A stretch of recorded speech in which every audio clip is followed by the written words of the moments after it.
Um capítulo de muitos detalhes que se passaram ao longo do tempo.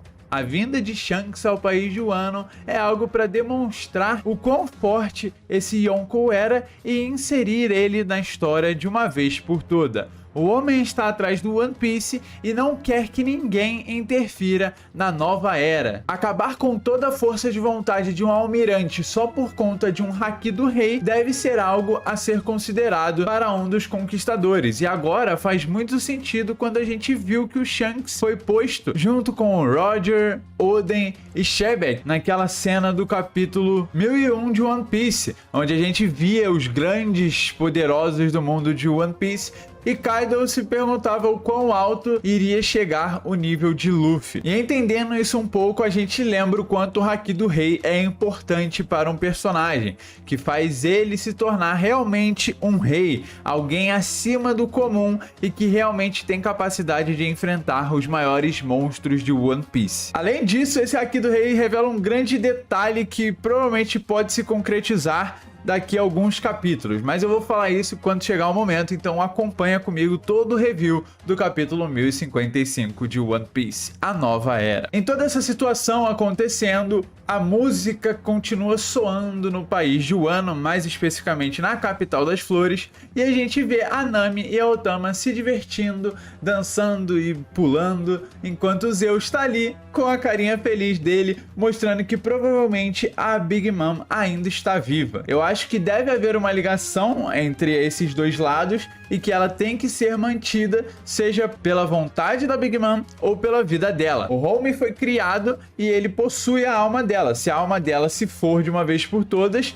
provavelmente, ela, não vai ter como, o Zeus não vai ter como continuar a viver. Então, eu acho que ele depende muito da existência da Big Mom. E aí a gente já corta para a luta do Touro Verde para o Momonosuke e afins, de todos os bainhas. Só uma coisa que eu quero comentar sobre o último capítulo, antes do Shanks soltar o Haki do Rei dele, a gente vê ele abrindo o olho esquerdo, onde tem, as marcas de cicatriz dele, e falando que ele vai atrás do One Piece. Eu não pude comentar isso porque eu não estava em condições de gravar. E aí, tem um grande detalhe nisso, que a gente sempre viu o olho esquerdo fechado. Seja no desenho da Giola, seja em diversas capas onde o Luffy aparece com o olho esquerdo fechado, seja o olho de Jaya. Mas aí a gente tem o Shanks abrindo o olho esquerdo e dando início ao final de One Piece. A nova era se estabelece no novo mundo,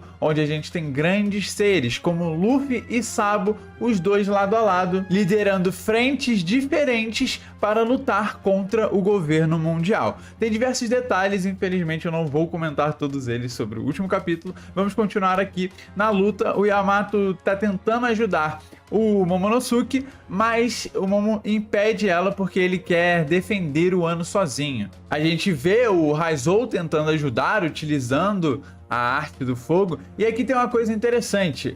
O Momo pede pro Yamato não encostar no Touro Verde, mas ele não reclama disso em nenhum momento quando os bainhas fazem. Então dá a entender já de fato que o Yamato vai sair realmente do país de Wano, seja para o bando do Luffy ou seja para viver a própria vida. Obviamente a gente presume aqui que seja para o bando do Luffy, por mais que ela não tenha aparecido no filme Red, já é bastante factual que ela tá no bando praticamente, mas vai que o Oda muda de ideia. O Almirante Touro Verde demonstra porque que ele é um almirante de fato, não tem tanto problema em lidar com o fogo do Raizou, e ele consegue causar bastante dano e, como eu já falei, sugar os nutrientes das pessoas através das suas vinhas, utilizando a haki nas pontas delas, algo que realmente é bastante interessante. Nos lembra um pouco, talvez, da Suna Suna no Mi do Crocodile. Só que ao invés de secar todo o corpo da pessoa, essa aqui suga todos os nutrientes, a parte verde, da pessoa, a parte dos minerais, enfim. E a gente vê que essas vinhas não causam dano no almirante, porque o Kawamatsu corta e elas continuam a crescer. Parecem mais uma extensão do corpo dele, que não afetam a verdadeira parte dele, né? O verdadeiro corpo de fato. E nessa de tentar achar o ponto fraco dele, todos são enrolados pelas vinhas e algo vai acontecer. E a gente corta para o porão do castelo. Vemos o poneglyph que estava sendo guardado sobre o país de Wano, que é o quarto secreto de Kozuki Sukiyaki. Abrindo um compartimento e descendo, a gente começa a ter uma conversa bastante interessante.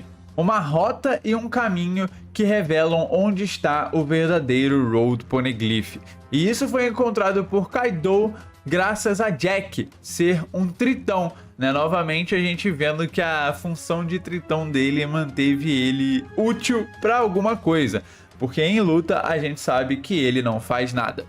Deixando isso de lado, a gente vê realmente um país completamente diferente. Quando Law e Robin olham através da janela que tinha no porão, a gente vê um país completamente submerso. E essa é chamada de a verdadeira Wano. Um país que foi afundado, né, digamos assim, 800 anos atrás. E a partir disso foi criado as suas defesas naturais, as suas cachoeiras, para que fosse impossível visitantes indesejados entrarem naquele local. Claro que isso não impediu Orochi, que era alguém propriamente de Wano, e Kaido, que veio através de um intermédio de Orochi a conquistar tudo daquele local. E tem alguns fatos curiosos aqui que eu quero só citar sem deixar claro se é ou não foreshadow. Antes da gente continuar, existe um fator bastante interessante que a gente vê o Sanji falando sobre os peixes do país de Wano serem peixes de água doce, sendo que teoricamente é um mar. Então a gente entende por que que o Wano está intacta. Se a gente tivesse água salgada ali, tudo iria acabar se desfazendo por conta de propriedades químicas. E aí a gente tem o sentido daqueles mesmos peixes que a gente viu do Sanji falar, estão ali também no local de água doce, e aí por isso todo o Wano ali continua se mantendo até o momento que ela vai submergir. E a história é a seguinte: há muito tempo o país de Wano era maior e ficava no nível do mar, e na terra na base do Monte Fuji. Em algum momento foi feito um muro para cercar a ilha. Como resultado, as águas da chuva acumulavam dentro desse muro e as pessoas abandonavam suas cidades, que se tornariam inabitáveis.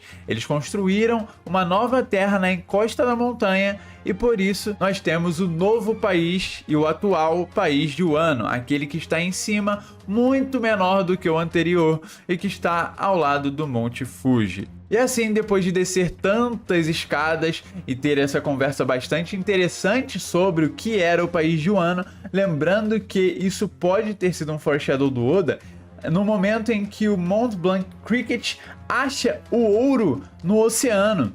Eu sei que pode ser algo, né, muito longe lá de Skype, mas a gente tem que lembrar que o Oda adora essas brincadeiras.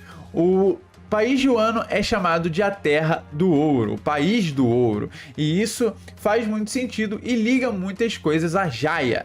E no momento que o Mont Blanc Cricket acha o ouro embaixo d'água, significa talvez que o ouro esteja embaixo d'água. O verdadeiro país de Wano, a Terra do Ouro, o País do Ouro, está embaixo d'água. Claro, é ir um pouco longe demais, mas eu acho bastante interessante a maneira com que o Oda utiliza e guarda esses pequenos detalhes até mesmo para o final da obra, seja daqui a 5, 10, 20 anos. E ele manteve tudo isso esquematizado na cabeça dele de maneira perfeita. A gente acha então o Road Poneglyph, o terceiro para os Chapéus de Palha, e só falta mais um para chegar em Laugh Tale, aquela ilha que está faltando. Será Elbaf? Será, sei lá, alguma ilha diferenciada como a Ilha Raijin? Descobriremos no próximo arco, provavelmente. E aqui vem algo interessante: a gente tá numa caverna perto da base do Monte Fuji, como se eles tivessem descido, né, aquilo tudo, e o Monte Fuji está ali exatamente neles, né? Então é uma coisa interessante, porque eu há um tempo atrás fiz uma teoria sobre os poneglyphs estarem sendo feitos no Monte Fuji por conta do calor, por conta das substâncias que eles expelem do piroclasma, que fazem os poneglyphs e fazem substâncias que criam o Kairoseki.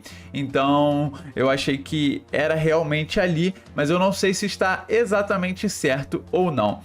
Também é dito que se eles continuarem um pouco mais abaixo, eles encontram a verdadeira arma ancestral, a que está dormindo por um bom tempo, Pluton. Ele nunca viu e é incapaz de mostrá-la, mas, por exemplo, a gente tem o motivo dele para não conseguir ver Pluton de fato funcionando. É porque para essa habilidade aparecer, se formar de fato, é necessário abrir as fronteiras de Wano. E a gente viu o próprio Momonosuke pensando nisso.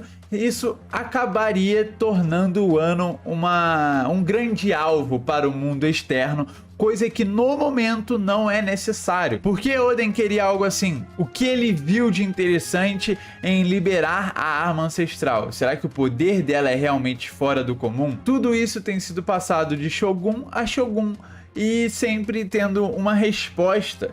Porém, Momonosuke sacou isso de maneira própria, sozinho. Isso é bastante interessante. O Momo, ele tem um intelecto talvez melhor do que deveria, digamos assim. A gente vê Killer e os outros ainda comemorando na capital das flores. E a gente volta a falar sobre aquele grande almirante que ninguém suporta. Ele é a versão pior do Akainu, que é tão arrogante quanto e que tenta viver uma justiça que na verdade não existe. Principalmente no mundo de One Piece, isso é tudo que vai contra o que o Luffy quer. E se o Luffy tivesse visto ele falando isso, ele ia moer o Almirante Touro Verde na porrada. E nos grandes pedidos dele de chamar o Luffy, de querer que o Luffy esteja lá, claro, ele não iria conseguir derrotar o Luffy sozinho.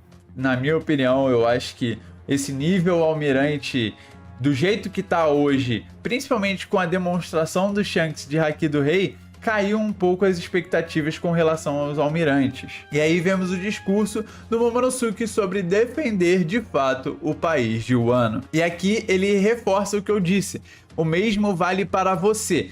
Quem tem que defender o país de Wano somos nós, os Bainhas Vermelhas e o Shogun. Nós somos os que vão estar aqui no futuro e que seremos capazes de defender o país de Wano. Se qualquer um de vocês intervir, nós não vamos conseguir proteger o nosso próprio país sozinhos, o que faz sentido.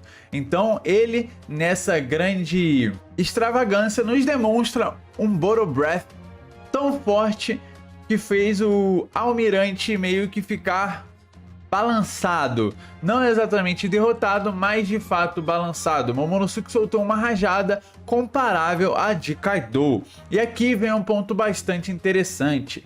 Isso aqui é algo que a gente pode ver muito pra frente conforme o SSG for sendo revelado, porque na minha opinião isso aqui tem muito a ver com a questão do fator de linhagem utilizado para recriar a Akuma no Mi e utilizando os genes do Kaido no próprio Momonosuke. Então isso aqui faz ou nos dá uma liberdade para pensar o quão realmente forte vai ser o SSG, já que se ele tiver realmente a ver com o fator de linhagem em todas as suas pequenas nuances, a gente vai ter que eles serão capazes de recriar Akumas no Mi como eles fizeram com o Momonosuke, por exemplo. Imagina você ter alguém conseguindo utilizar um poder tão grande quanto de um almirante, sendo que é apenas uma máquina ou apenas um marinheiro comum. Pelo menos alcançar um nível parecido de força com aquela pessoa. Isso daria a eles um poder muito grande. E eu acho que tem total a ver com isso. E assim como eu acho que os androides feitos pela Germa, assim como o Sanji, possuem esse fator de linhagem dentro deles, talvez de raças antigas. E o Vegapunk estudou tanto que conseguiu inserir os poderes das Akumas no Mi nas próprias pessoas. Mas isso é algo para um outro vídeo. Esse poder dele foi tão grande, mas sua mira não é das melhores. Ele consegue utilizar e afastar um pouco do Green Bull, que logo depois se prepara para o segundo round, até a gente ver algo incrível de fundo. Algo monstruoso, eu diria. Hakis sobem nos céus, uma grande chuva de raios negros aparecem muito longe do país de Wano. E quando a gente vê o Green Bull novamente, o touro verde, a gente vê ele falando, opa, calma aí. E a gente vê novamente aquela chuva de raios chegando próximo ao país de Wano. Ele se pergunta de que diabos é esse haki do rei. E a gente vê que ele descobre de alguma forma que é os piratas do Ruivo. A gente vê também algum membro do bando do Shanks falando para ele avisar antes de fazer isso, porque todos os novatos estão espumando pela boca. Parece até um pouco bizarro isso, porque teoricamente ele controla o haki do rei dele.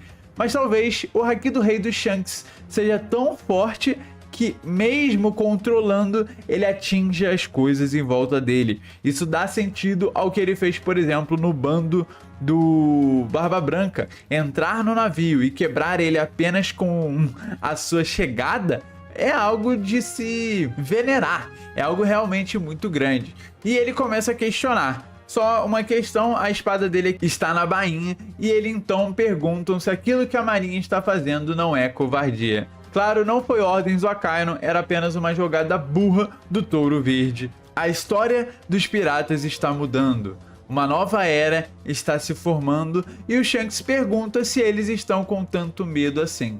A gente vê algumas coisas interessantes, como por exemplo o Luffy aparecendo, o Momonosuke tomando um galinho na cabeça por conta de alguma brincadeira do Oden, a Hiyori também fazendo a sua presença e a Uta aparecendo numa pequena sombra ali de fundo, mas que também está sendo lembrada. A gente vê a cara de fúria do Shanks e o Green Bull afasta os seus desejos de continuar lutando em busca do Chapéu de Palha. O mais interessante aqui é que ele diz que ele ainda não tem intenção de lutar, ou seja, em algum momento isso vai acontecer. Porém, o momento que isso for acontecer, ele será derrotado, independente do que for acontecer.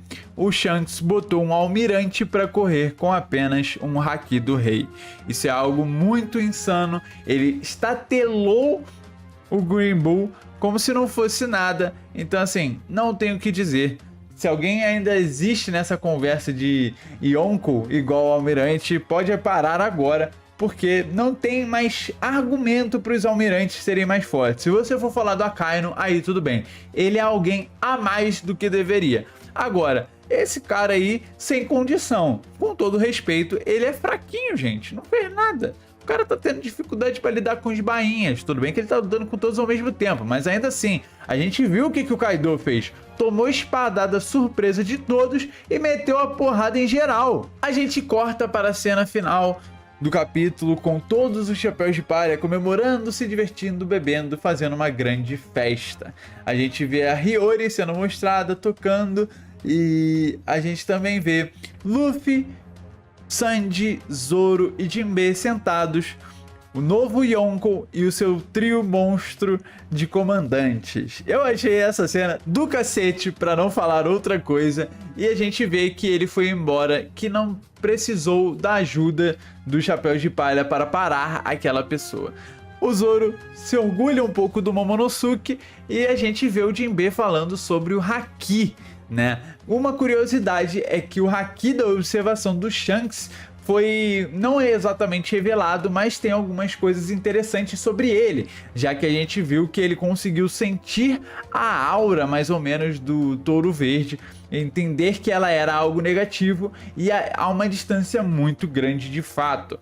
E além disso, a gente vê que o Luffy tem um rosto familiar na cabeça quando esse haki do rei aparece. A gente vê que o nosso chapéu de palha está se recuperando e ele dá um grande sorriso enquanto come. A gente vê realmente que o nosso garoto está no seu auge físico. O homem está imparável. Eu estou ansioso para ver o Luffy lutando novamente. O navio do Shanks se move em caminho ou do One Piece ou do Bartolomeu, mas infelizmente não para reencontrar o Luffy nesse momento. Um capítulo que dá mais ou menos espaço para novas revelações e encontrar muito mais dos detalhes sobre o antigo país de Wano. nada nesse momento me incomoda. A real é que esse capítulo foi muito bom e a gente vai ter aí uma nova era se formando. Vou fazer um vídeo sobre ela melhor depois, porque tem bastante curiosidade sobre essa era diferente das outras. E muito bom a aparição do Shanks, né, nesse capítulo, porque basicamente ele aparece, dá 2 capítulos de aparição seguida e ele vai sumir de novo por uns 200 capítulos. Ele é bizarro, mas o homem causa demais quando ele aparece. Parar uma guerra como se não fosse nada, falar com os Gorosei do nada e agora aparecer como aquele que salvou por um momento o país de Wano e está começando a caminhar para o One Piece. São muitas coisas interessantes sobre o Shanks e que infelizmente só vão ser reveladas mais pra frente. Eu vou ficando por aqui. Se você gostou, deixe seu like, seu comentário, se inscreve no canal que você me ajuda muito. Valeu, falou e eu fui!